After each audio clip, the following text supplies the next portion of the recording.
Hello friends, welcome to my YouTube channel. आपका हमारे YouTube channel में स्वागत है। तो फ्रेंड्स, आज की क्लास में अपन पढ़ने वाले हैं all important questions related to brain, मस्तिष्क से संबंधित सभी महत्वपूर्ण प्रश्न। ठीक है, जो आपके एग्जाम के लिए भी बहुत ही इंपॉर्टेंट होने वाले हैं और जो कई सारी कॉम्पिटिशन एग्जाम है उनके लिए भी इंपॉर्टेंट होने वाले हैं। ठीक है, तो मैंने ब्रेन से रिलेटेड 35 क्वेश्चन कंप्लीट किए हैं, तैयार किए, रेडी किए हैं ना। तो आज की क्लास में अपन उन सारे क्वेश्चंस को देखेंगे, एमसीक्यूज है ना। आज अपन पूरे एमसीक्यूज को देखेंगे। ठीक है, ब्रेन से रिलेटेड 35 एमसीक्यूज को अपन आज की क्लास में देखने वाले हैं ना। तो class 10th biology all important questions related to brain, ये क्लास 10th के लिए तो है, लेकिन कई सारी कंपटीशन एग्जामों में भी ब्रेन से रिलेटेड इंपॉर्टेंट क्वेश्चंस पूछे जाते हैं, तो उनके लिए भी इंपॉर्टेंट रहने वाली है ये क्लास है ना। तो आइए शुरू करते हैं अपन आज की क्लास को। अपना फर्स्ट क्वेश्चन हो जाएगा सबसे पहले तो अपन बायोलॉजी से शुरुआत करेंगे। ठीक है, फर्स्ट क्वेश्चन है कि जीव विज्ञान का जनक किसे कहा जाता है। 35 टोटल क्वेश्चन है। फर्स्ट क्वेश्चन है कि जीव विज्ञान का जनक किसे कहा जाता है। फटाफट आंसर कमेंट में लिखते जाओ। ठीक है, जीव विज्ञान का जनक किसे कहा जाता है। जीव विज्ञान का जनक किसे कहा जाता है। ठीक है, फर्स्ट क्वेश्चन है कि जीव विज्ञान का जनक किसे कहा जाता है। जीव विज्ञान का जनक किसे कहा जाता है। दिख तो रहा है ना कि भाई जीव विज्ञान का जनक किसे कहा जाता है। मैंने आपको बहुत अच्छे से पढ़ा रखा है बायोलॉजी का इंट्रोडक्शन, उसमें सेकंड पॉइंट था कि जीव विज्ञान के जनक किसे कहा जाता है। जनक क्या होता है, खोजकर्ता, यानी जीव विज्ञान की खोज किसने की थी उसे जनक कहते हैं, और इसको इंग्लिश में फादर कहते हैं, फादर है ना, फादर। ठीक है, अब आप किसी से पूछो कि जीव विज्ञान का जनक किसे कहा जाता है ना। अब मान लो उसको नहीं आता तो क्या बोलेगा कि मदर नहीं होती क्या है ना। तो मदर नहीं होती है, ओनली फॉर फादर ही होते हैं ना। फादर यानी जनक को इंग्लिश में अपन फादर बोलते हैं ना। तो फर्स्ट क्वेश्चन है कि जीव विज्ञान का जनक किसे कहा जाता है। फटाफट बता दो। ऑप्शन दो क्या, चलो ऑप्शन चलो ऑप्शन क्या करें, ऑप्शन दे, चलो लिखिए फिर। फर्स्ट ऑप्शन लिखो आप, अरस्तु। क्वेश्चन है अपना कि जीव विज्ञान का जनक किसे कहा जाता है। फर्स्ट ऑप्शन अरस्तु। सेकंड हो जाएगा आल्टमैन, सेकंड ऑप्शन ले लो आप आल्टमैन। थर्ड ऑप्शन ले लो आप मैंडल, मैंडल जानते हो ना, Gregor Johann Mendel. Fourth option हो जाएगा ओल। ये सब है ना। तो क्वेश्चन है अपना कि जीव विज्ञान का जनक किसे कहा जाता है ना।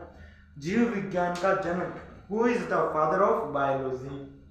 फर्स्ट ऑप्शन अरस्तु, सेकंड आल्टमैन, थर्ड मेंडल और फोर्थ ओल। ठीक है, तो इसका राइट आंसर होगा अरस्तु, ऑप्शन नंबर फर्स्ट। ठीक है, जीव विज्ञान का जनक किसे कहा जाता है। जीव विज्ञान का जनक अरस्तु को कहा जाता है। ठीक है, आप लिखिए, इनको लिखते हुए चलना है ना, साथ के साथ लिखते हुए चलना। तो आपने लिख लिया होगा ना। अपन लगाते हैं question number second. First question था अपना कि जीव विज्ञान का जनक किसे कहा जाता है, who is the father of biology. तो हाँ, अरस्तु को इंग्लिश में क्या बोलते हैं अपन, अरस्तु को इंग्लिश में बोलते हैं एरिस्टोटल। कंफ्यूज नहीं होना है ना, कई जगह पर अपन को इंग्लिश में दिया हुआ ना। तो जीव विज्ञान जनक बोलते हैं अरस्तु, हिंदी में तो अरस्तु बोलते हैं और इंग्लिश में एरिस्टोटल बोलते हैं। सेकंड क्वेश्चन लिखिए, सेकंड क्वेश्चन लिखिए इसके बारे में। सेकंड क्वेश्चन हो जाएगा कि जीव विज्ञान को शब्द, जो जीव विज्ञान शब्द है वो किस वैज्ञानिक ने दिया था। जीव विज्ञान शब्द किस वैज्ञानिक ने दिया था।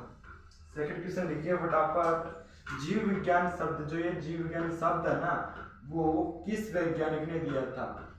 जीव विज्ञान शब्द किस वैज्ञानिक ने दिया था। किस वैज्ञानिक ने दिया था, किस वैज्ञानिक ने दिया था, बताओ। दिया था। इस क्वेश्चन में कौन बनेगा करोड़पति, है ना। फटाफट से आंसर छाप दो। फर्स्ट ऑप्शन है इसमें मैंडल ने, है ना। सेकंड हो जाएगा लेमार्क ने, ये सभी साइंटिस्ट के नाम है ना। थर्ड हो जाएगा अरस्तु, थर्ड हो जाएगा अरस्तु। फोर्थ हो जाएगा ओल, है ना, फोर्थ हो जाएगा ओल। ठीक है, सेकंड क्वेश्चन के जीव विज्ञान शब्द किस वैज्ञानिक ने दिया था। जो जीव विज्ञान वर्ड है ना, वो किस वैज्ञानिक ने दिया था, तो उसका आंसर हो जाएगा लेमार्क ने। लेमार्क नामक वैज्ञानिक ने जीव विज्ञान यानी कि बायोलॉजी शब्द दिया था। जीव विज्ञान बायोलॉजी शब्द दिया था। ठीक है, सेकंड क्वेश्चन है कि जीव विज्ञान शब्द किस वैज्ञानिक ने दिया था। जीव विज्ञान शब्द किस वैज्ञानिक ने दिया था? मेंडल ने, लेमार्क ने, अरस्तू ने और सभी। तो लेमार्क नामक वैज्ञानिक ने क्या किया था? जीव विज्ञान शब्द दिया था। और जीव विज्ञान की खोज किसने की थी? तो अरस्तू ने जीव विज्ञान की खोज की थी। ठीक है, उसके बाद में ये क्वेश्चन नंबर 2 था अपना ना, ये क्वेश्चन नंबर 2 था और इसको लिख तो दिया, एक बार सब करना पड़ेगा ना। क्वेश्चन नंबर 3 पे आते हैं अपन। क्वेश्चन नंबर 3 अपना अपन ने क्या पढ़ा था कि जीव, सबसे पहले जीव विज्ञान पढ़ा था, उसमें उसके बाद में अपने जीव विज्ञान को 2 हिस्सों में विभाजित किया था ना। एक तो था अपना बॉटनी, दूसरा जूलॉजी। तो अब उसमें से बताओ कि जो बॉटनी है आपकी, क्या है? बॉटनी के फादर बताओ। बॉटनी के फादर यानी कि वानस्पतिक विज्ञान के जनक, वानस्पति विज्ञान के जनक किसे कहा जाता है? बताओ भाई फटाफट, है ना। वनस्पति विज्ञान के जनक किसे कहा जाता है? वनस्पति विज्ञान के जनक किसे कहा जाता है? फर्स्ट ऑप्शन ले लो इसमें अरस्तु, लेते जाओ अरस्तु हो ना। सेकंड ऑप्शन है फिर मेंडल को ले लो। नहीं, ऐसे तो बता दोगे आप ना। फर्स्ट अरस्तु हो गया, सेकंड ले लो थियोफ्रास्टस, सेकंड ऑप्शन ले लो थियोफ्रास्टस। थर्ड ऑप्शन ले लो, थर्ड ऑप्शन क्या लोगे आप? अर्नेस्ट हैक्कल ले लो, अर्नेस्ट हैक्कल। ये भी एक वैज्ञानिक है, ये भी एक वैज्ञानिक है। फोर्थ ऑप्शन ले लो बोल। ठीक है, थर्ड क्वेश्चन अपना कि बॉटनी के जनक किसे कहा जाता है? बॉटनी को हिंदी में कहते हैं वानस्पतिक विज्ञान। वानस्पतिक विज्ञान के जनक किसे कहा जाता है? फर्स्ट क्वेश्चन था अपना कि जीव विज्ञान के जनक अरस्तु थे। जीव विज्ञान शब्द किस वैज्ञानिक ने दिया था? किसने दिया था? लेमार्क नामक वैज्ञानिक ने दिया था। थर्ड क्वेश्चन अपना कि बॉटनी के जनक किसे कहा जाता है? तो इसका आंसर हो जाएगा सेकंड ऑप्शन थियोफ्रास्टस। थियोफ्रास्टस को बॉटनी वनस्पति विज्ञान का जनक कहा जाता है। ठीक है, उसके बाद में लगाइए अपना फोर्थ क्वेश्चन है अपना कि तंत्रिका तंत्र को कितने भागों में विभाजित किया था ना। अपन ने सबसे पहले बायोलॉजी का इंट्रोडक्शन पढ़ा था, फिर इंट्रोडक्शन के बाद में अपन ने न्यूरॉन स्टार्ट किया था। सबसे पहले ये पढ़ा था कि तंत्रिका तंत्र को कितने भागों में विभाजित किया जाता है। तंत्रिका तंत्र को कितने भागों में विभाजित किया गया है? बताओ भाई, मैं तब तक लिखता हूँ, तब तक आंसर कमेंट में। ठीक है, तंत्रिका तंत्र को कितने भागों में विभाजित किया गया है? तंत्रिका तंत्र को कितने भागों में विभाजित किया गया है? फटाफट से छाप दो कमेंट में, किया गया है। तंत्रिका तंत्र को कितने भागों में विभाजित किया गया है? फर्स्ट ऑप्शन ले लो 2, सेकंड ले लो 3, थर्ड ले लो 4 और फोर्थ ऑप्शन ले लो आपका ऑल। ठीक है, तो अपना फोर्थ क्वेश्चन है कि तंत्रिका तंत्र को कितने भागों में विभाजित किया गया है? तो बताओ भाई फटाफट बताओ, तंत्रिका तंत्र को कितने भागों में विभाजित किया गया? तो इसका आंसर हो जाएगा 2। अपन ने देखा था कि तंत्रिका तंत्र, इसको इंग्लिश में बोलते हैं न्यूरॉन, वो 2 पार्ट्स में डिवाइड किया था। एक तो था अपना सीएनएस, दूसरा था पीएनएस। सीएनएस को बोलते हैं सेंट्रल नर्वस सिस्टम और पीएनएस को बोलते हैं पेरिफेरल नर्वस सिस्टम। ठीक है, तो आंसर क्या हो जाएगा? Option number first. कितने भाग होते हैं? 2 भाग होते हैं ना। उसके बाद में चलते हैं अपन क्वेश्चन नंबर 5 पे। ठीक है, क्वेश्चन नंबर 5 है अपना कि मनुष्य के शरीर की सबसे लंबी कोशिका का नाम बताओ भाई फटाफट। ये तो आपको पता होगा ना, ये साहब मैंने अपनी पिछली क्लास में पढ़ा रखा है ना। ब्रेन को पिछली क्लास में कंप्लीट किया है, उसका रिवीजन भी किया है। उसके बाद में अपन इंपॉर्टेंट क्वेश्चन लेके आए हैं ना। क्वेश्चन नंबर 5 है कि 5 क्या है क्वेश्चन नंबर? मनुष्य के शरीर की सबसे लंबी कोशिका का नाम बताओ फटाफट। इसमें ऑप्शन नहीं मिलेगा भाई साहब। मनुष्य के शरीर की सबसे लंबी, बताओ सबसे लंबी कोशिका मनुष्य के शरीर की सबसे लंबी कोशिका बता दो भाई, फटाफट बता दो। इसका आंसर हो जाएगा तंत्रिका कोशिका। तंत्रिका कोशिका ना, मनुष्य के शरीर की सबसे लंबी कोशिका कौन सा है? तंत्रिका कोशिका को मनुष्य के शरीर की सबसे लंबी कोशिका तंत्रिका कोशिका को कहते हैं। उसके बाद में लगाइए क्वेश्चन नंबर 6। क्वेश्चन नंबर 6 है जो तंत्रिका मस्तिष्क से मेरुरज्जु तक संवेदनाएं लेकर जाती है। क्वेश्चन नंबर 6 क्या है? क्वेश्चन को अच्छे से सुनो, उसके बाद में आंसर कमेंट में लिखो कि जो तंत्रिकाएं मस्तिष्क से मेरुरज्जु तक संवेदनाएं लेकर जाती है। क्वेश्चन नंबर है अपना 6, जो तंत्रिकाएं मस्तिष्क या मेरुरज्जु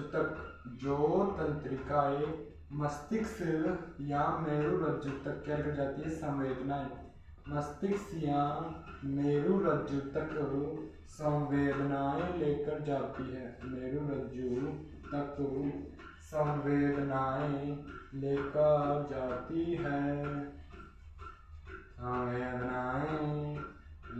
जाती है, उन्हें कहा जाता है। बता दो भाई फटाफट, आंसर कमेंट में लिखो।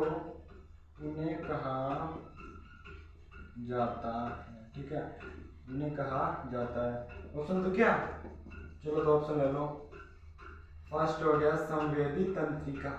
फर्स्ट ऑप्शन कौन सा हो गया? संवेदी तंत्रिका। सेकंड हो गया सेंसरी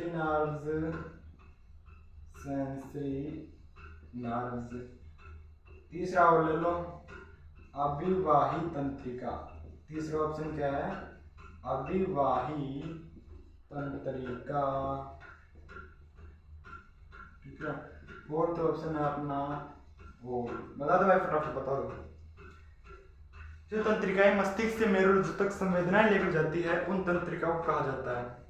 जो तंत्रिकाएं मस्तिष्क से मेरुरज्जु तक संवेदनाएं लेकर जाती है ना, मस्तिष्क से मेरुरज्जु तक संवेदनाएं लेकर जाती है, उन्हें कहा जाता है संवेदी तंत्रिका या सेंसरी नर्व और अभिवाही तंत्रिका या फिर और। तो ये भी सही है, ये भी सही है और ये भी सही है और ये भी सही है। इसमें चारों सही है, गलत। इसमें केवल फोर्थ ऑप्शन सही है, ये नहीं है, ये नहीं है, ये नहीं है ना। तो संवेदी तंत्रिका को इंग्लिश में कहते हैं सेंसरी नर्व्स, ठीक है। और इसका दूसरा नाम क्या होता है? अभिवाही तंत्रिका। संवेदी तंत्रिका का दूसरा नाम ही अभिवाही तंत्रिका होता है, ठीक है। इसलिए इसमें ऑप्शन नंबर 4 करेक्ट होगा। क्वेश्चन नंबर 6 कंप्लीट कि जो तंत्रिकाएं मस्तिष्क से मेरुरज्जु तक संवेदनाएं लेकर जाती है ना, उनको संवेदी तंत्रिका कहते हैं, ठीक है। उसके बाद में लगाए क्वेश्चन नंबर 7। क्वेश्चन नंबर 7 है कि जो तंत्रिकाएं मस्तिष्क या मेरुरज्जु से संदेश को वापस लेकर आती है। संदेश लेकर आती है, ये क्या कर रही थी? संवेदना को लेकर जा रही थी, ठीक है। वो क्या करेगी कि संदेश को लेकर आएगी, है ना। तो फटाफट बता दो भाई जो तंत्रिका है। क्वेश्चन नंबर 7 है अपना जो तंत्रिकाएं मस्तिष्क या मेरुरज्जु तक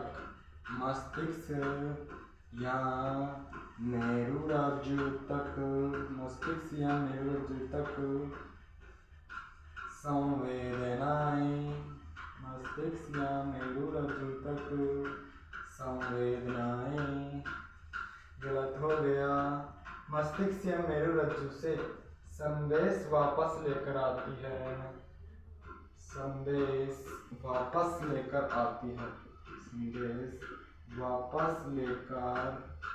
आती है। जो तंत्रिकाएं मस्तिष्क से मेरुरज्जु से संदेश वापस लेकर आती है, उन तंत्रिकाओं को कहा जाता है। बता दो भाई फटाफट, क्वेश्चन आ गया ना समझ में।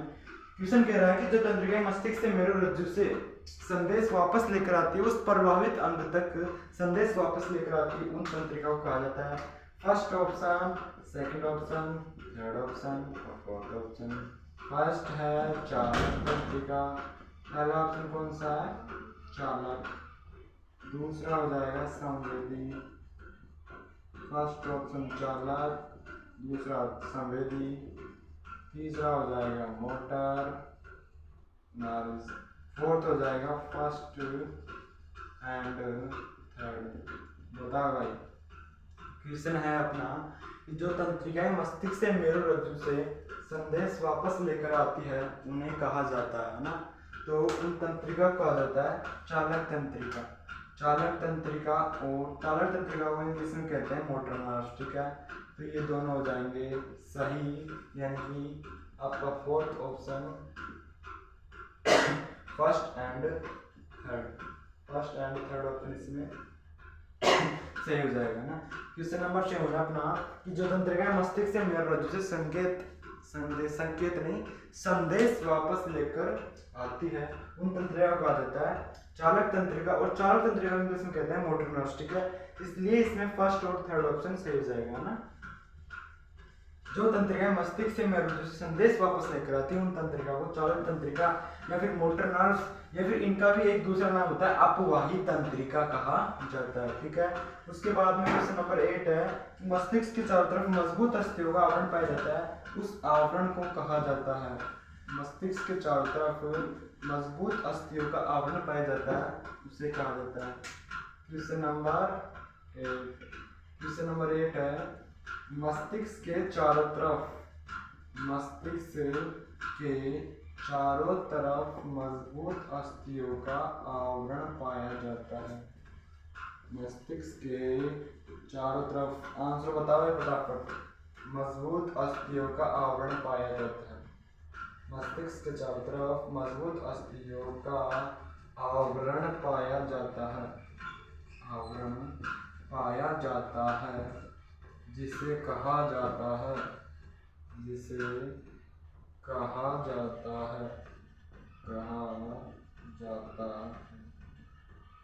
मस्तिष्क के चारों तरफ मजबूत अस्थियों का आवरण पाया जाता है जिसे कहा जाता है। नो ऑप्शन, ऐसे ही बताओ, इसमें आपको कोई ऑप्शन नहीं मिलेगा, ठीक है।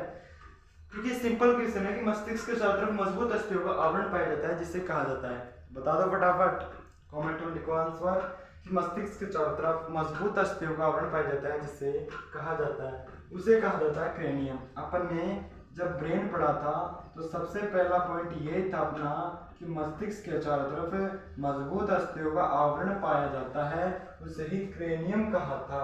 उसे क्या कहा था अपन ने? क्रेनियम कहा था, ठीक है। मस्तिष्क के चारों तरफ मजबूत अस्थियों का आवरण पाया जाता है उसे ही कहा था अपन ने क्रेनियम। क्वेश्चन नंबर 7 क्या पूछ रहा है? क्वेश्चन नंबर 8 कि मस्तिष्क के चारों तरफ मजबूत अस्थियों का आवरण पाया जाता है उस आवरण को कहा जाता है क्रेनियम। क्वेश्चन नंबर 9 देखते हैं कि क्रेनियम तथा मस्तिष्क के मध्य कितने प्रकार की झिल्लियां पाई जाती है। क्वेश्चन नंबर 9 बोल रहा है मस्तिष्क तथा क्रेनियम के बीच कितने प्रकार की झिल्लियां पाई जाती है। क्वेश्चन नंबर 9 क्या पूछ रहा है?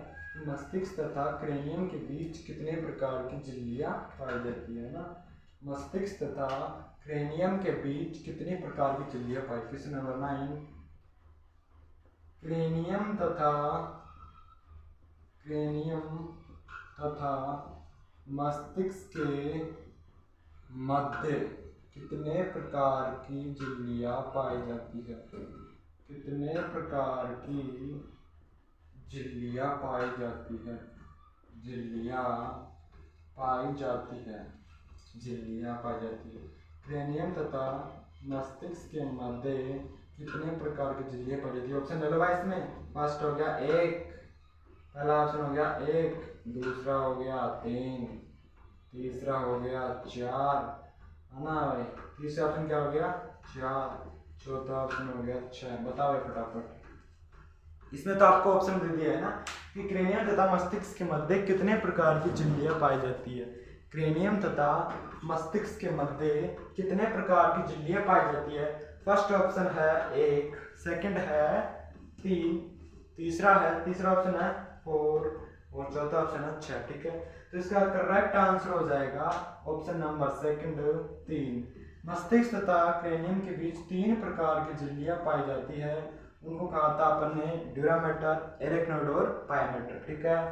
क्रेनियम तथा मस्तिष्क के मध्य 3 प्रकार की झिल्लियां पाई जाती है, उन्हें कहा जाता है ड्यूरामेटर, एरेक्नोइड और पायोमेटर, ठीक है। उसके बाद में क्वेश्चन नंबर 10 पूछ रहा है कि मस्तिष्क की इन तीनों झिल्लियों के मध्य एक विशेष प्रकार का गाढ़ा द्रव पाया जाता है। मस्तिष्क की इन तीनों झिल्लियों के मध्य एक विशेष प्रकार का गाढ़ा द्रव पाया जाता है। उस द्रव का नाम बता दो भैया फटाफट। जो लिक्विड बना रहता है, जो मस्तिष्क की इन झिल्लियों को या मस्तिष्क को आंतरिक आघातों से सुरक्षा प्रदान करता है, उस द्रव का नाम बता दीजिए। तो क्वेश्चन है, मस्तिष्क की इन तीनों झिल्लियों के मध्य, मस्तिष्क की इन तीनों झिल्लियों के मध्य, इन तीनों झिल्लियों के मध्य, मस्तिष्क की इन तीनों झिल्लियों के मध्य पाया जाने वाला द्रव, पाया जाने वाला द्रव, ठीक है। द्रव को इंग्लिश में कहते हैं लिक्विड, लिक्विड है ना भाई। द्रव को इंग्लिश में क्या कहते हैं? लिक्विड। तो मस्तिष्क की इन तीनों झिल्लियों के मध्य पाया जाने वाला द्रव होता है, उसका नाम क्या होता है बताइए फटाफट। पाए जाने वाले द्रव का नाम बता दीजिए। ऑप्शन दो क्या? ऑप्शन दो, चलो ऑप्शन लिखो। फर्स्ट ऑप्शन हो जाएगा सेरेब्रो स्पाइनल द्रव, सेरेब्रो स्पाइनल द्रव ना। फर्स्ट ऑप्शन क्या है अपना? सेरेब्रो स्पाइनल द्रव ना। सेकंड ऑप्शन है प्रमस्तिष्क रज्जु द्रव। सेकंड ऑप्शन क्या है? प्रमस्तिष्क रज्जु द्रव। लिख तो रहा ना भैया आपको, प्रमस्तिष्क रज्जु द्रव। थर्ड ऑप्शन है first and second. Fourth option है आपका नो वन, कोई नहीं, बताइए।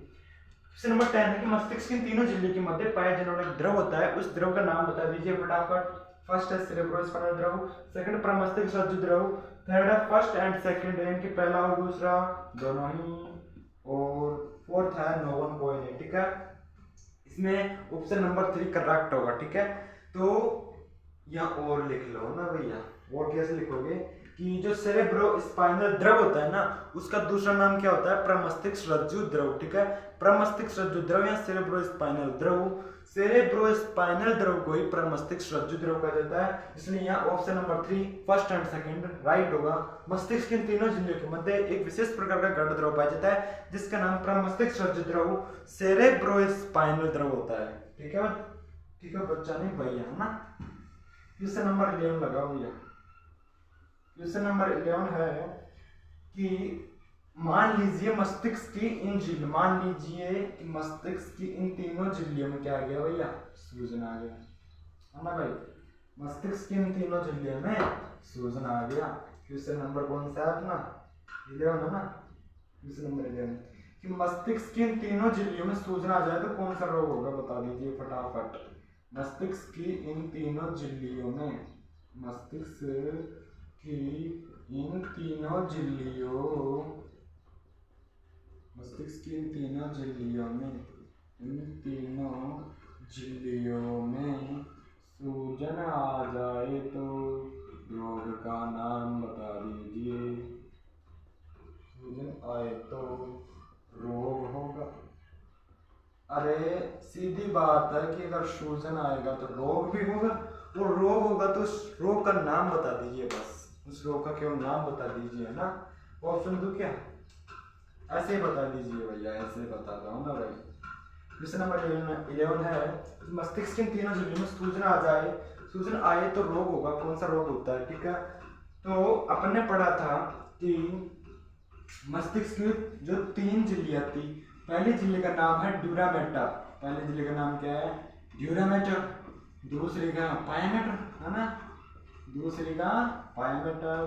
तीसरी का है एरिथ्मोइड, है ना भाई, धारणा नहीं है भैया ना। फर्स्ट सेकंड 3, मस्तिष्क तथा क्रैनियम के बीच ये 3 प्रकार की झिल्लियां पाई जाती है ना।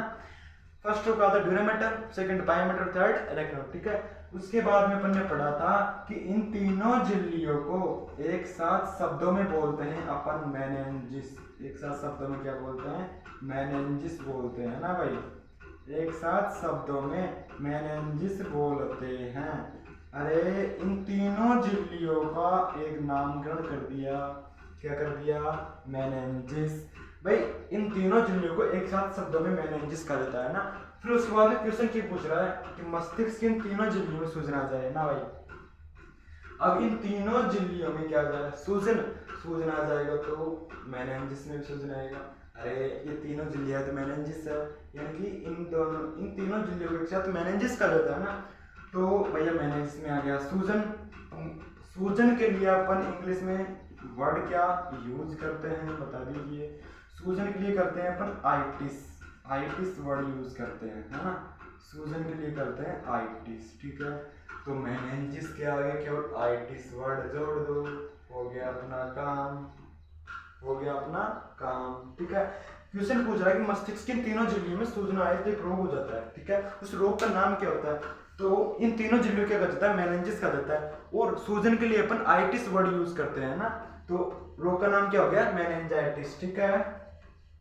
तो अपना आंसर हो जाएगा मेनिंजाइटिस रोग, है ना भाई। इन तीनों झिल्लियों को एक साथ मेनिंजेस बोलते हैं, और अगर इन मेनिंजेस में सूजन आ जाएगा तो रोग क्या हो जाएगा meningitis. Very very simple question है ना भाई। तो रोग हो जाएगा मेनिंजाइटिस, ठीक है। अब क्वेश्चन नंबर 12 भी है, देख लो, दिख तो रहा है ना भैया। क्वेश्चन नंबर 12 ये देख लो कि जो मस्तिष्क में इन तीन झिल्लियों में जो रोग होता है उसका वाहक कौन होता है, ठीक है। भैया सूजन आता है तो किसके कारण आता है, तो ये तो मैं आपको बता देता हूँ कि ये सूजन बैक्टीरिया और वायरस के कारण आता है ना। एक तो होता है बैक्टीरिया और एक होता है वायरस, ठीक है। अब आपको भी बताना है मुझे उस बैक्टीरिया और वायरस का नाम बता दीजिए। भाई मैंने इतना बता दिया आपको कि उसका वाहक तो होता है, एक बैक्टीरिया होता है एक वायरस होता है ना। तो अब आपका काम है कि आप क्या करोगे, उस वायरस का और बैक्टीरिया का नाम बता दीजिए, है ना। क्वेश्चन नंबर 12 में लिख लेना कि इस रोग का वाहक होता है, इस जो मेनिंजाइटिस रोग है ना, इस रोग का वाहक होता है, तो भैया मैंने आपको इतना बता दिया कि इस रोग का वाहक एक तो होता है बैक्टीरिया। इस रोग का वाहक कौन होता है, एक तो होता है बैक्टीरिया ना, और एक होता है वायरस। तो अब आप इन दोनों के नाम बता दीजिए कि बैक्टीरिया का नाम क्या है, वायरस का नाम क्या है, ठीक है। वायरस का नाम क्या है तो बता दिया। बैक्टीरिया का नाम होता है स्ट्रेप्टोकोकस बैक्टीरिया। बैक्टीरिया का नाम क्या होता है स्ट्रेप्टोकोकस बैक्टीरिया। अरे कहीं भी दिख जाए बस टिक कर देना कि स्ट्रेप्टोकोकस बैक्टीरिया होता है, और एक वायरस होता है इरेक्टोवायरस, जिसकी वजह से इन तीनों झिल्लियों में सूजन आता है और रोग होता है मेनिंजाइटिस रोग, है ना। वायरस का नाम क्या हो जाएगा इरेक्टोवायरस, ठीक है। कुछ नहीं है, केवल इतना सा पूछा है उसने कि मस्तिष्क के तीनों झिल्लियों में सूजन आ जाता है, एक रोग होता है जिसे मेनिंजाइटिस कहा जाता है। उसके बाद पूछा है इस रोग का वाहक कौन होता है, इतना मैंने बता दिया बैक्टीरिया और वायरस, और इतना आपने बता दिया कि बैक्टीरिया का नाम स्ट्रेप्टोकोकस बैक्टीरिया होता है, वायरस का नाम इलेक्ट्रोवायरस होता है। तो उसके बाद में लगाइए क्वेश्चन नंबर 13। क्वेश्चन नंबर 13 पूछ रहा है आपसे कि मनुष्य के जो मस्तिष्क होता है ना भाई, अपना जो ब्रेन होता है ना, ब्रेन मस्तिष्क जिससे रिलेटेड अपन क्वेश्चंस कर रहे हैं, तो उसका वेट कितना होता है, वजन कितना होता है, उसका वजन कितना होता है मनुष्य के मस्तिष्क का वजन। क्वेश्चन नंबर 13 लगाइए। मनुष्य के मस्तिष्क का औसत भार, मनुष्य के मस्तिष्क इंग्लिश में क्या कहते हैं भैया बताओ फटाफट। मस्तिष्क का औसत भार, मनुष्य के मस्तिष्क का औसत भार होता है, ठीक है। ऑप्शन ले लीजिए 1300, 1400 ग्राम, 1300 से 1400 ग्राम। सेकंड ऑप्शन ले लीजिए 5 kg, है ना भैया। थर्ड ऑप्शन लीजिए 1600 से 1700 ग्राम। फोर्थ ऑप्शन लीजिए 9 इनमें से कोई नहीं, ठीक है। वह क्वेश्चन नंबर 13 है कि मनुष्य के मस्तिष्क का औसत भार यानी कि वजन कितना होता है, जो अपना मस्तिष्क है उसका वजन कितना होता है। कुछ याद है कि मैंने आपको लिखवाया था कि मनुष्य के मस्तिष्क का औसत भार डॉट डॉट होता है ना, उस डॉट डॉट में क्या आएगा, उस डॉट डॉट में आएगा 1300 से 1400 ग्राम। मनुष्य के मस्तिष्क का औसत भार 1300 से 1400 ग्राम होता है। Option number first right. Question number 13 क्या पूछ रहा है कि मनुष्य के मस्तिष्क का औसत भार 1300 से 1400 ग्राम होता है ना। मनुष्य के मस्तिष्क का औसत भार कितना होता है, 1300 से 1400 ग्राम होता है ना। उसके बाद में भैया फटाफट कीजिए, थोड़ा टाइम ज़्यादा लग रहा है ना। क्वेश्चन नंबर 14, क्वेश्चन नंबर 14 फटाफट आंसर कमेंट में लिखते जाना ना। क्वेश्चन नंबर 14 है, क्वेश्चन नंबर 14 पूछ रहा है कि अस्थि कपाट में कुल कितने प्रकार की अस्थियां पाई जाती है। अस्थि कपाट में कुल कितने प्रकार की अस्थियां पाई जाती है। अस्थि कपाट में कुल कितने प्रकार की अस्थियां पाई जाती है। कुल कितने प्रकार की अस्थियां पाई जाती है। अस्थि कपाट में कुल कितने प्रकार की अस्थियां पाई जाती है। First option 4, second option 3, third option 6, fourth option 8। बता दो भाई, फटाफट बताओ। मनुष्य के जो अस्थि कपाट होता है ना, अस्थि कपाट में कुल कितने प्रकार की, क्वेश्चंस को समझना पहले ना। वो पूछ रहा है कि कुल कितने प्रकार की, कुल कितनी होती है ये नहीं पूछ रहा, वो पूछ रहा है कि कुल कितने प्रकार की। तो ऑप्शन हो जाएगा थर्ड राइट, 6 प्रकार की। अस्थि कपाट में 6 प्रकार की पाई जाती है और टोटल संख्या में कितनी होती है, 8। टोटल संख्या में होती है 8, ठीक है। टोटल संख्या में 8 होती है। उसके बाद में क्वेश्चन नंबर 15 लिखिए भैया। मनुष्य के मस्तिष्क है ना, जिसको कितने भागों में विभाजित किया गया है। मनुष्य के मस्तिष्क को कितने भागों में विभाजित किया गया है। सबसे इजी क्वेश्चन है, फटाफट आंसर छाप दो। मनुष्य के मस्तिष्क को कितने भागों में विभाजित किया गया है। वेरी वेरी इंपॉर्टेंट क्वेश्चन है भैया, इसको इंपॉर्टेंट लगा लेना है ना। कितने भागों में विभाजित किया गया है। मनुष्य के मस्तिष्क को कितने भागों में विभाजित किया गया है। फर्स्ट ऑप्शन ले लीजिए, सेकंड, फोर्थ, थर्ड, 6 ले लीजिए और फोर्थ हो जाएगा 9, 1, ठीक है। ये भैया मनुष्य, ठीक है। अरे मस्तिष्क तो लिखा ही नहीं है ना। मनुष्य के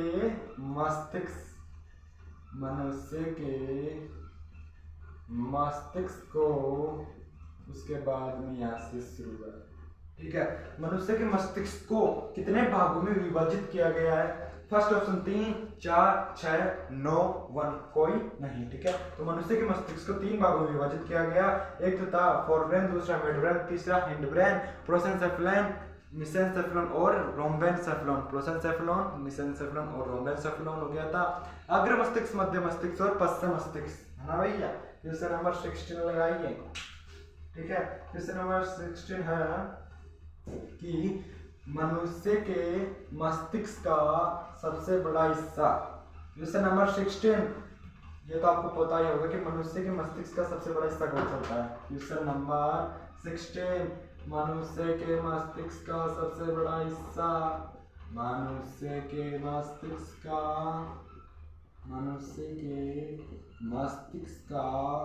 सबसे बड़ा हिस्सा बताइए भाई, फटाफट बता दो। सबसे बड़ा हिस्सा, नेगेटिव, इसको नेगेटिव नहीं, इंट्रोगेटिव क्वेश्चन बोलते हैं ना, इंट्रोगेटिव मार्क। मनुष्य के मस्तिष्क का सबसे बड़ा हिस्सा कौन सा होता है। मनुष्य के मस्तिष्क कितने पार्ट में डिवाइड किया, 3 पार्ट्स में, अग्र मस्तिष्क, मध्य मस्तिष्क और पश्चिम मस्तिष्क। और उसमें से पूछ रहा हूँ कि मैं मस्तिष्क का सबसे बड़ा हिस्सा कौन सा होता है। फर्स्ट ऑप्शन ले लो फोरब्रेन, ठीक है। इंग्लिश में ले रहा हूँ भैया, चलो हिंदी में ले लो ना भाई। अग्र मस्तिष्क, फर्स्ट ऑप्शन कौन सा हो जाएगा, अग्र मस्तिष्क। सेकंड हो जाएगा मध्य मस्तिष्क, सेकंड ऑप्शन कौन सा हो जाएगा, मध्य मस्तिष्क। थर्ड हो जाएगा पश्चिम मस्तिष्क। भाई क्या किया है कि मस्तिष्क के 3 भागों को लिख दिया, है ना भाई। अब इनमें से तो होगा कौन सा बड़ा होगा, जो फोर्थ ऑप्शन है नोबल, नो वन, ठीक है। तो क्वेश्चन पूछ रहा है, क्वेश्चन नंबर 16 है कि मनुष्य के मस्तिष्क का सबसे बड़ा हिस्सा होता है। अपन ने पढ़ा था कि मनुष्य के मस्तिष्क का सबसे बड़ा हिस्सा होता है अग्र मस्तिष्क, फोर ब्रेन, प्रोसेनसेफेलोन, ठीक है। अग्र मस्तिष्क को ही मस्तिष्क का सबसे बड़ा हिस्सा कहा जाता है, ठीक है। उसके बाद में देखिए क्वेश्चन नंबर 17, ठीक है। उसके बाद में क्वेश्चन नंबर 17 देखिए, अपन ने ये तो देख लिया कि मनुष्य के मस्तिष्क का सबसे बड़ा हिस्सा तो होता है अग्र मस्तिष्क। अब मुझे ये भी बता दो कि अग्र मस्तिष्क का सबसे बड़ा हिस्सा कौन सा होता है, बताओ फटाफट। क्वेश्चन नंबर 17, अग्र मस्तिष्क का सबसे बड़ा हिस्सा, अग्र मस्तिष्क का सबसे बड़ा हिस्सा, ऑप्शन सबसे बड़ा हिस्सा। भैया ये तो सिंपल है, इसको ऐसे ही बता दो ना, सबसे बड़ा हिस्सा बताओ। अपन ने पढ़ा कि मनुष्य के मस्तिष्क का सबसे बड़ा हिस्सा तो कौन सा था, अग्र मस्तिष्क। अब अग्र मस्तिष्क का भी सबसे बड़े हिस्से का नाम बता दो भैया, उसका नाम होता है प्रमस्तिष्क। उसका नाम कौन सा होता है, प्रमस्तिष्क, ठीक है। कुछ याद आ रही है क्या? इस प्रमस्तिष्क को ही अपन एक और नाम दिया था, उसे कहा जाता है सेरेब्रम। प्रमस्तिष्क का दूसरा नाम क्या होता है, सेरेब्रम, ठीक है। सेरेब्रम को प्रमस्तिष्क, प्रमस्तिष्क को सेरेब्रम कहते हैं, ठीक है। 17 क्वेश्चन है अपना कि अग्र मस्तिष्क का सबसे बड़ा हिस्सा कौन सा है, तो आंसर हो जाएगा प्रमस्तिष्क सेरेब्रम, ठीक है। उसके बाद में क्वेश्चन नंबर 18, क्वेश्चन नंबर 18 है आपका कि मनुष्य के मस्तिष्क, क्वेश्चन नंबर 18 क्या है, मनुष्य के मस्तिष्क के किस भाग से, क्वेश्चन नंबर 18 लिखिए भैया, मनुष्य के मस्तिष्क के किस भाग से, मस्तिष्क के किस भाग से, किस भाग से पीनियल ग्रंथि जुड़ी होती है। अपन ने क्या किया था, सबसे अच्छे से पढ़ा था पीनियल ग्रंथि, कि पीनियल ग्रंथि मस्तिष्क के किस भाग से जुड़ी होती है। मनुष्य के मस्तिष्क के किस भाग से पीनियल ग्रंथि जुड़ी होती है, ठीक है। तो इसमें भी ऑप्शन ले लो। फर्स्ट ऑप्शन हो जाएगा थैलेमस, फर्स्ट ऑप्शन क्या है, थैलेमस। सेकंड ऑप्शन हो जाएगा एपिथैलेमस, सेकंड ऑप्शन क्या हो जाएगा, एपिथैलेमस। थर्ड ऑप्शन हो जाएगा, देख तो रहा ना भैया, हाइपोथैलेमस। थर्ड ऑप्शन क्या है, एपिथैलेमस।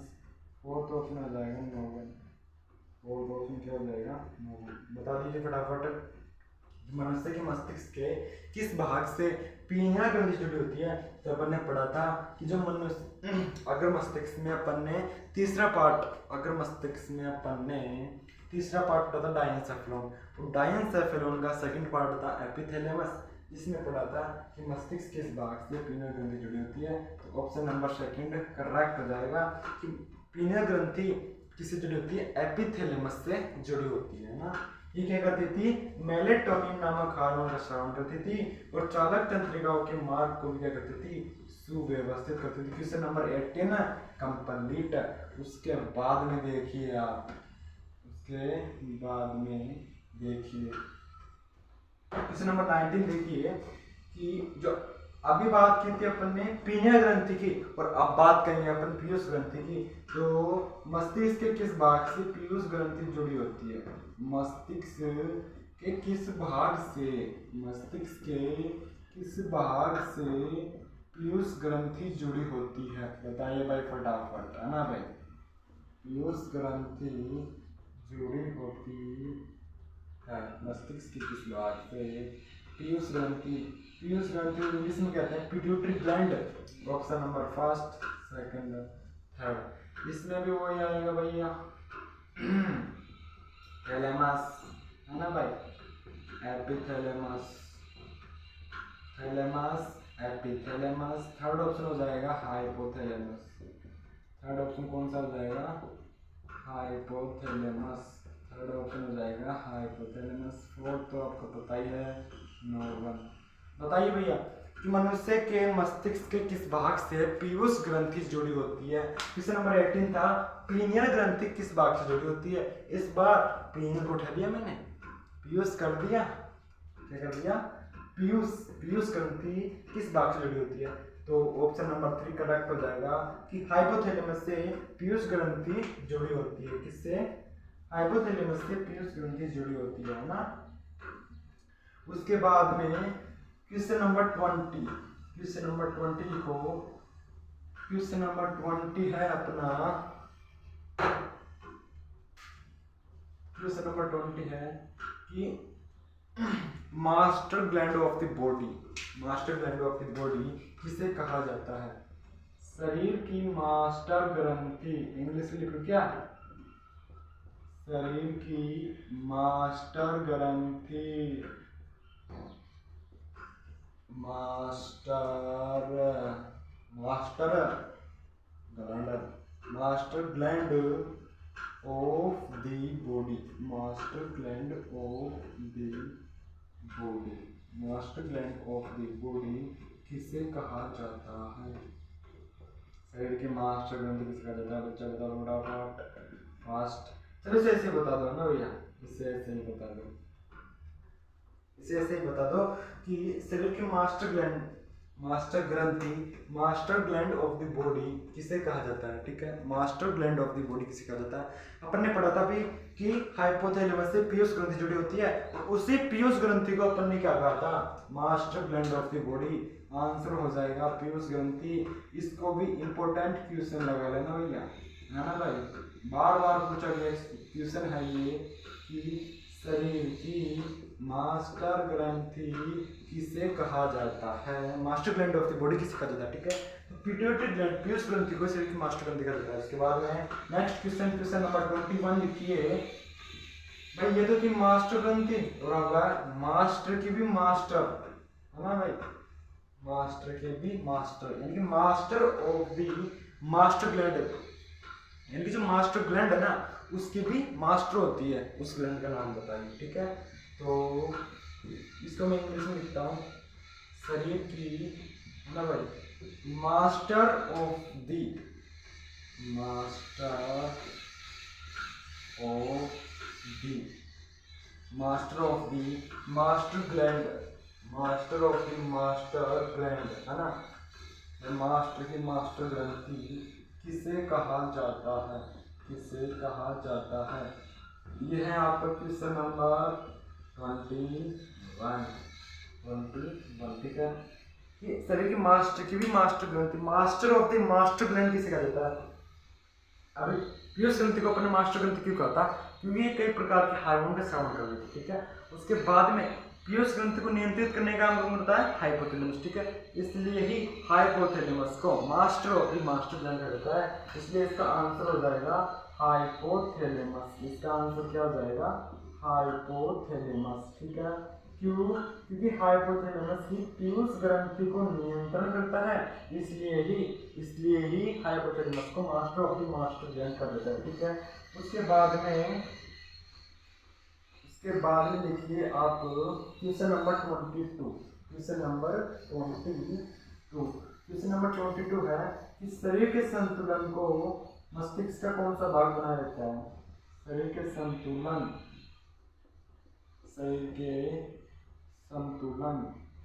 को बनाए रखता है ना भाई, बनाए रखता।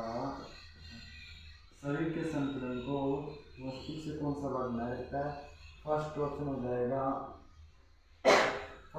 जाएगा सेरेबेलम, हाँ फर्स्ट क्या हो जाएगा? सेरेबेलम। सेकंड हो जाएगा अनुमस्तिष्क, अनुमस्तिष्क। थर्ड हो जाएगा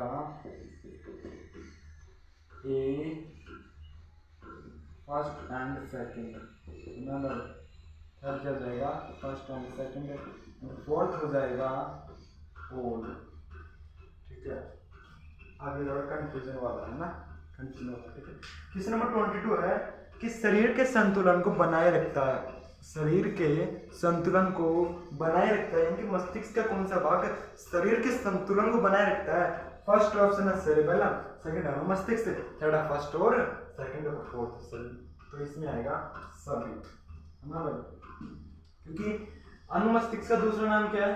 सेरेबेलम, है ना। अनुमस्तिष्क का दूसरा नाम सेरेबेलम है और थर्ड ऑप्शन है कि ये भी होगा ये भी होगा, फोर्थ ऑप्शन है सभी होंगे, तो राइट है सभी होंगे ना। क्वेश्चन नंबर 22 तक देख लिया अपन ने कि शरीर के संतुलन को बनाए रखता है और मस्तिष्क सेरेबेलम शरीर के संतुलन को बनाए रखता है, ठीक है।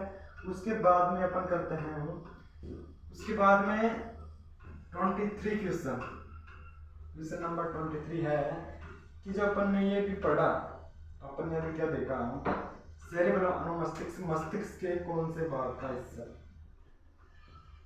सेरेबेलम मस्तिष्क के कौन से भाग का हिस्सा है, बताओ मस्तिष्क के कौन से भाग का हिस्सा है, कौन से भाग का हिस्सा है।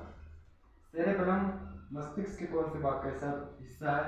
सेरेबेलम का दूसरा नाम होता है अनुमस्तिष्क। सेरेबेलम का दूसरा नाम क्या होता है, अनुमस्तिष्क। से कंफ्यूज नहीं होना है, डरना नहीं है ना। क्वेश्चन नंबर 23 है कि सेरेबेलम मस्तिष्क के कौन से भाग का हिस्सा है। मस्तिष्क के कितने भाग बताए थे, 3 भाग, अगर मस्तिष्क, पश्च मस्तिष्क और मध्य मस्तिष्क, ठीक है।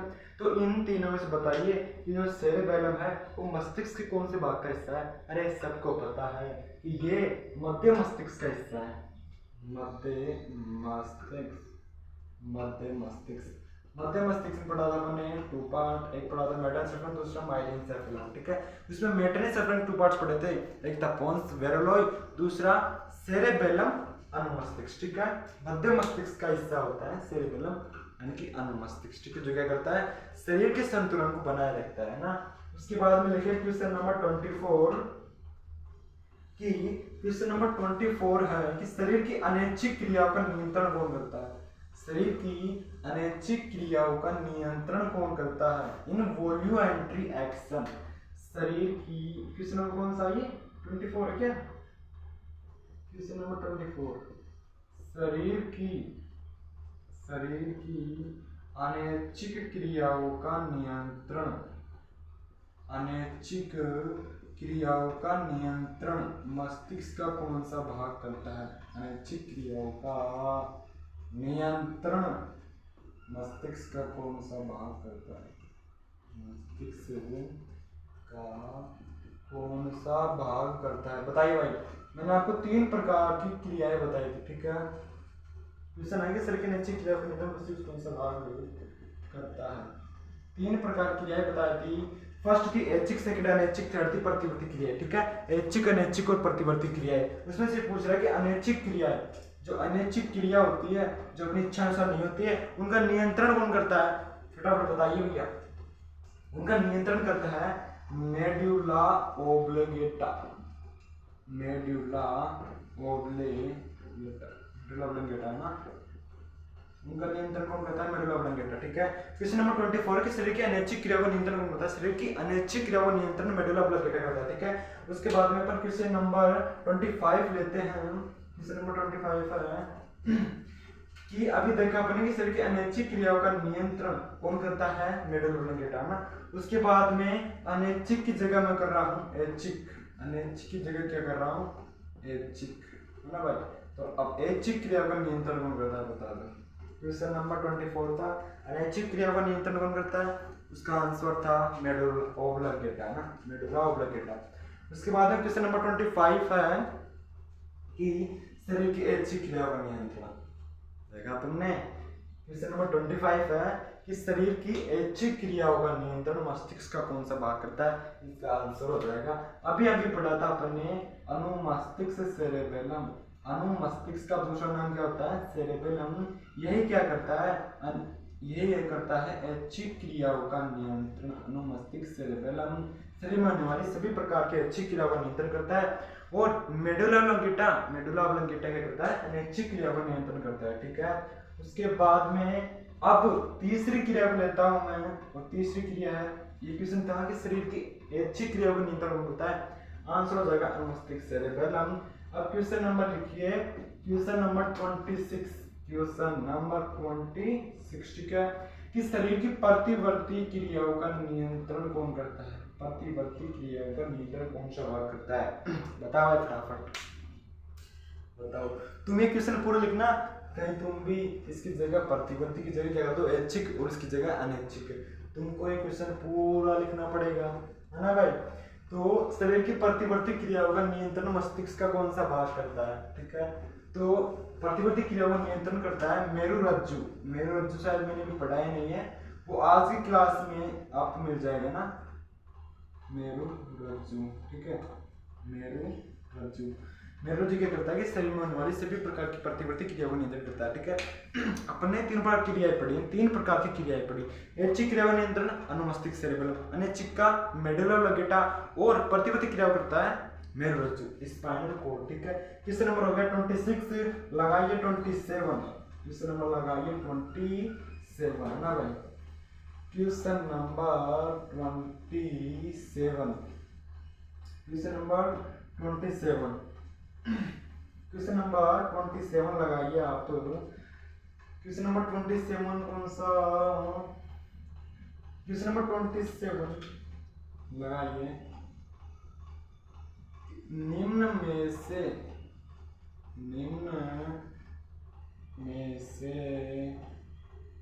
ऐच्छिक क्रिया नहीं है, ऐच्छिक क्रिया नहीं है, ठीक है। क्वेश्चन है कि निम्न में से, इनके जो यहाँ पे 4 ऑप्शन दे रखे हैं, उनमें से ऐच्छिक क्रिया कौन सी नहीं है। इसमें से फर्स्ट ऑप्शन है खाना खाना, यानी कि भोजन खाना, है ना भाई, खाना खाना, रोटी खाना, है ना, खाना खाना।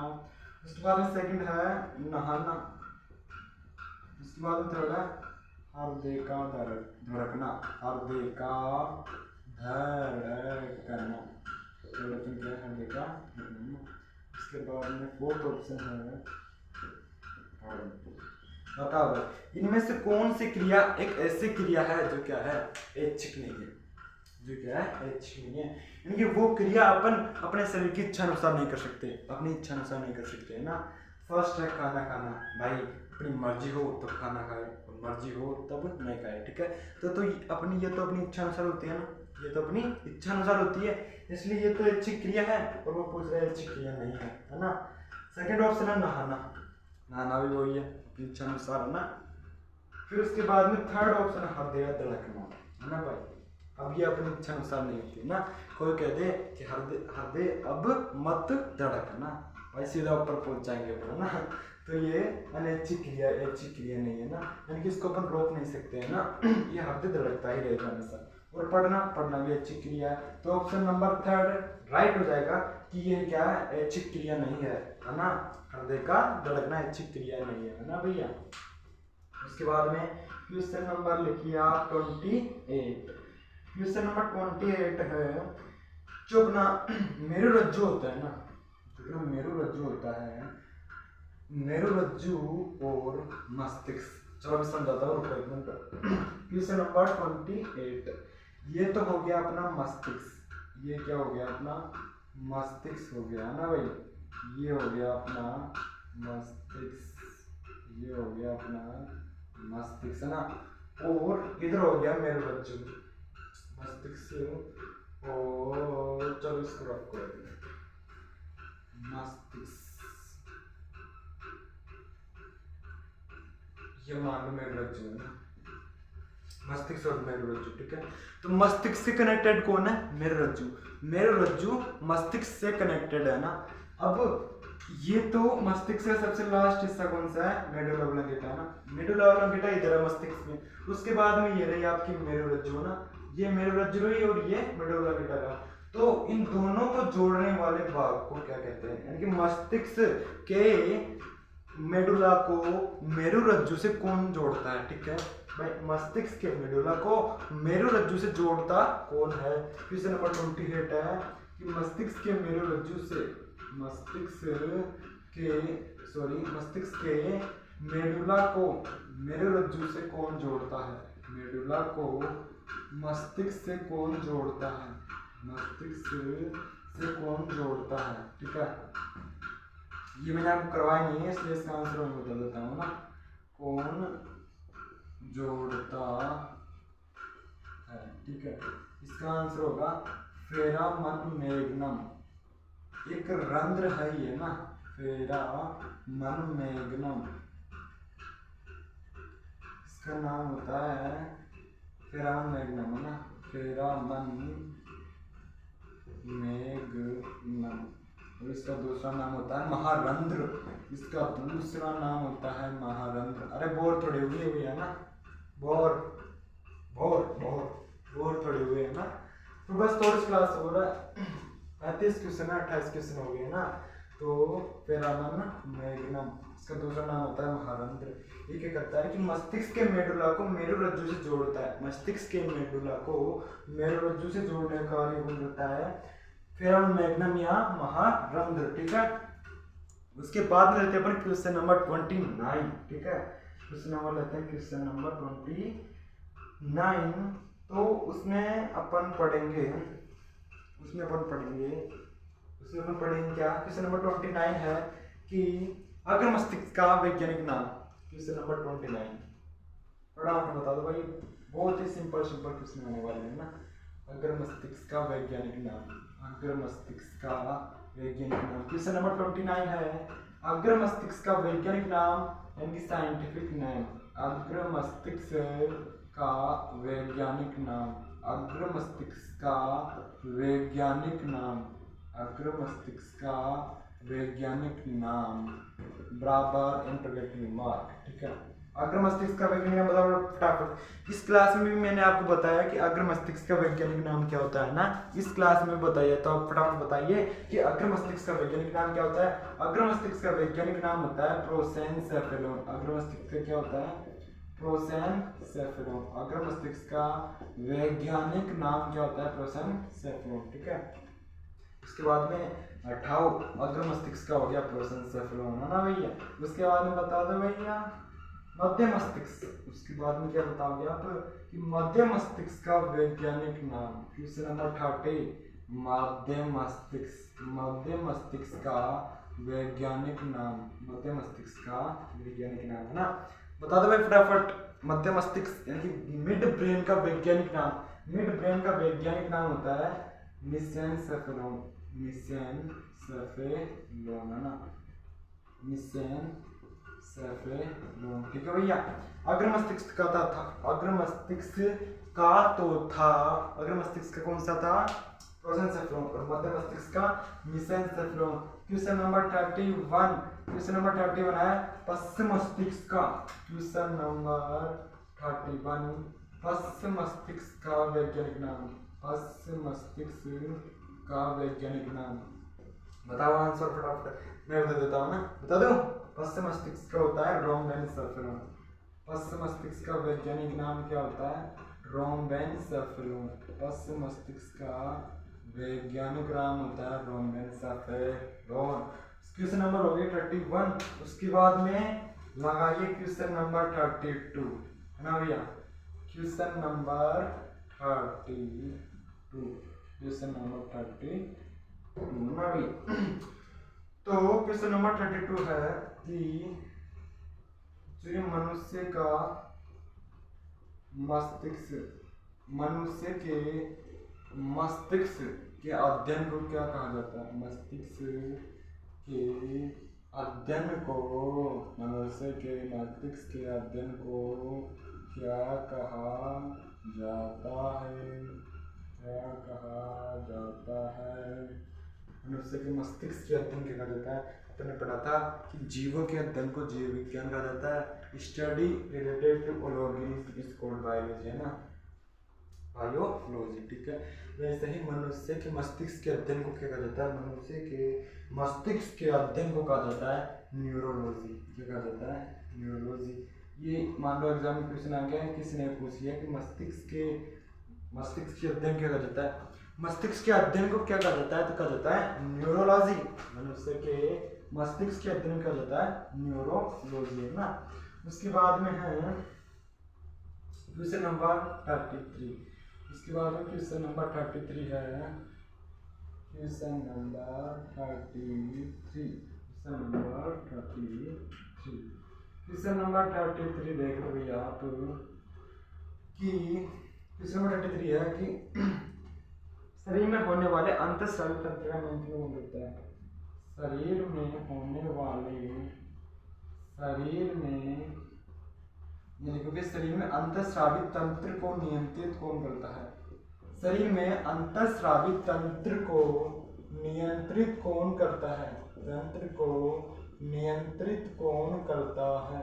नियंत्रित कौन करता है? ठीक है, तो इसका आंसर हो जाएगा हाइपोथैलेमस। हाइपोथैलेमस ही शरीर के अंतःस्रावी तंत्र को नियंत्रित करता है। कौन करता है? हाइपोथैलेमस, है ना। ये हाइपोथैलेमस है भैया। हाइपोथैलेमस देखा तुमने? हाँ, हाइपोथैलेमस के कितने सारे काम है ना भाई। हाइपोथैलेमस के कितने सारे काम है, ठीक है। उसके बाद में यही लगा लो क्वेश्चन नंबर 34।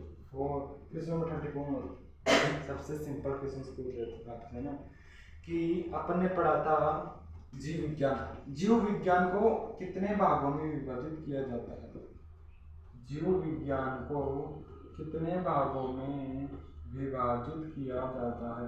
कितने भागों में विभाजित किया जाता है? विभाजित किया जाता है, ठीक है। तो जीव विज्ञान को दो भागों में विभाजित किया जाता है। एक तो था बॉटनी और दूसरा जूलॉजी, ठीक है।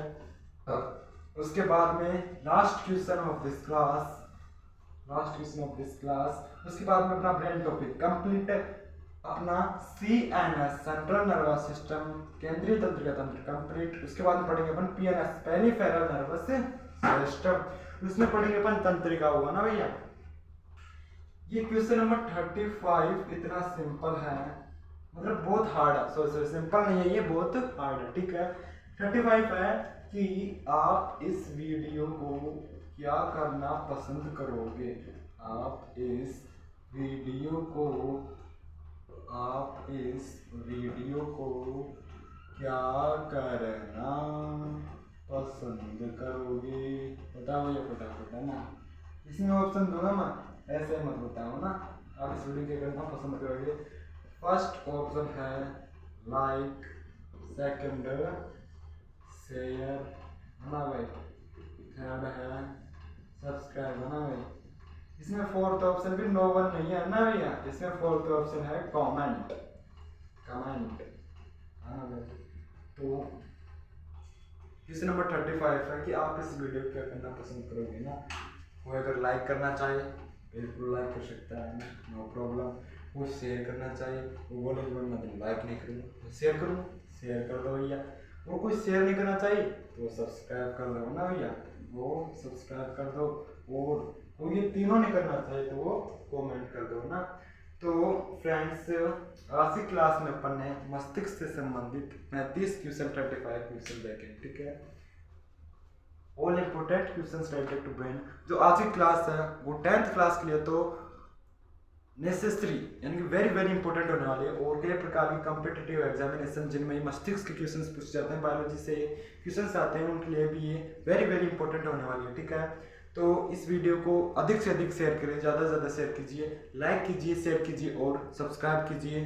फ्रेंड्स, आज के लिए इतना ही, मिलते हैं अगले वीडियो में PNS पेरिफेरल नर्वस सिस्टम के साथ। तो आज के लिए इतना ही। अगर आपको वीडियो अच्छी लगी हो तो लाइक कीजिए और शेयर कीजिए, सब्सक्राइब कीजिए ना। तो आज के लिए इतना ही, मिलते हैं अगली वीडियो में। तब तक के लिए bye bye, take care and love you.